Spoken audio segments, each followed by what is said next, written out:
다산의 리더십. 세계 역사상 가장 지혜로운 사람 3인을 든다면 누가 해당될까요?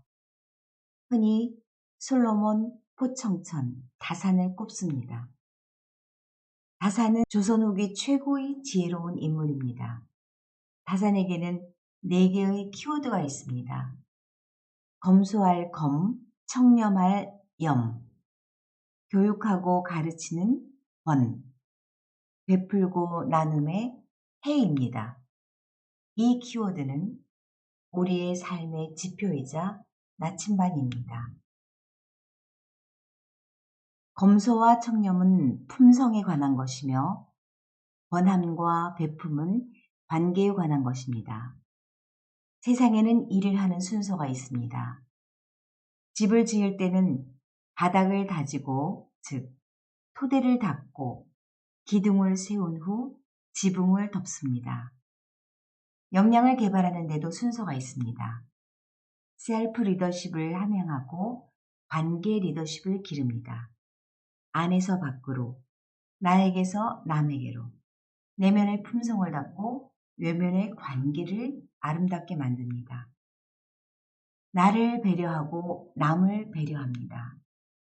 이것이 역량 개발의 바른 순서입니다.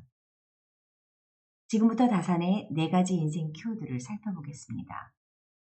첫 번째, 검소입니다.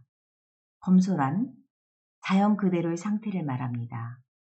검소함은 박으로 표현됩니다.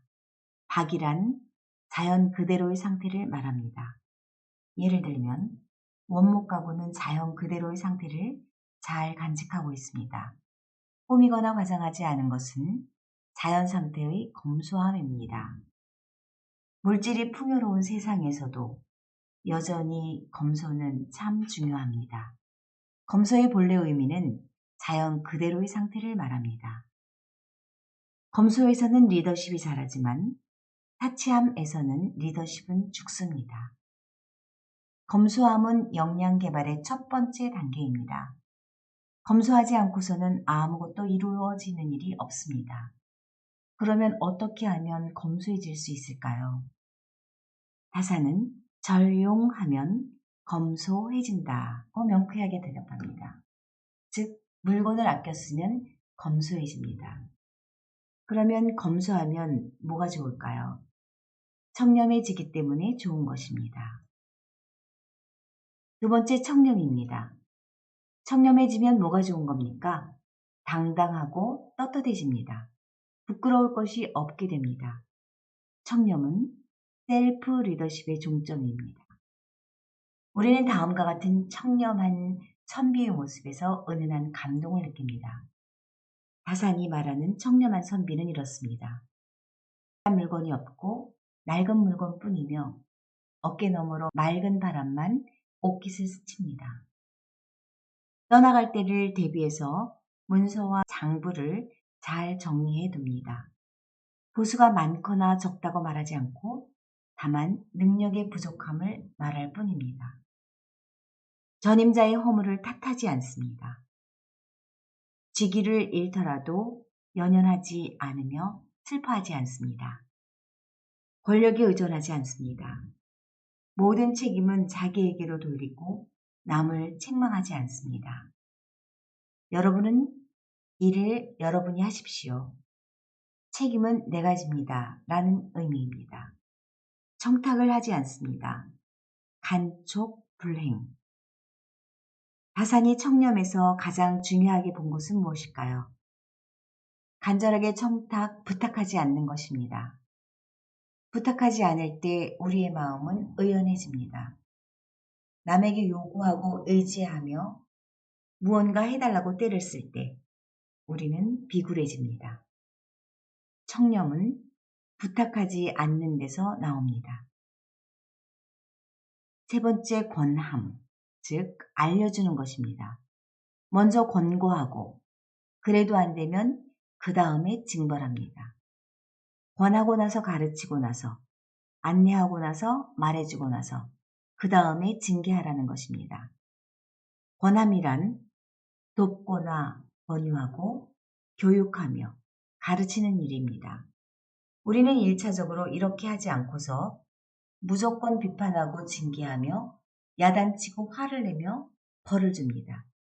다사는 알려주지 않고서 벌을 내리는 일을 남에게 사기치는 일이라고 경계합니다. 네 번째, 베품입니다. 나아가서 베품을 즐깁니다. 낚시. 지금도 다사는 우리 곁에 살아있으면서 나눔을 즐기라고 말합니다. 나눔과 베품은 관계 리더십의 종점입니다. 역량 개발의 최종 단계입니다. 낚시. 즉, 베품을 즐기는 사람은 존경을 받습니다. 율곡과 다산이 존경받는 이유는 베풀었기 때문입니다. 우리는 직위, 권력, 재산만으로 누군가를 존경하지 않습니다. 다산은 베푸는 방법에 대해 이렇게 말합니다. 가난한 친구나 궁한 친척에게서 베풀고 나눕니다. 먼 곳에서 친구나 친척이 오면 후하게 대접합니다. 베풀더라도 말하지 않으며 생색내지 않습니다. 지금까지 다산이 지금도 우리에게 전하고 있는 검소, 청렴, 교육, 베품에 대해 말씀드렸습니다. 요약합니다. 검소함은 노자의 3가지 보물 중에 으뜸이라고 말하는 것입니다. 검소함은 삶의 기초입니다. 청렴함은 담대해지는 일입니다. 어른이 되는 일입니다. 가르치는 일, 알려주는 일은 대인관계에서 매우 중요한 일입니다. 권유하고 안내하는 것은 관계 리더십의 핵심입니다. 베품은 양보하고 희생하며 봉사하는 것입니다. 이것이 삶의 마지막 단계입니다. 여기서 인생의 의미가 결정됩니다. 우리의 삶이 쓸모가 있었는가, 부질없었는가가 결국 나눔으로 좌우됩니다. 검, 명, 권, 해, 키워드는 삶의 나침반입니다. 이 4가지 키워드는 우리가 걸어가는 인생길에 환히 빛나는 북극성입니다.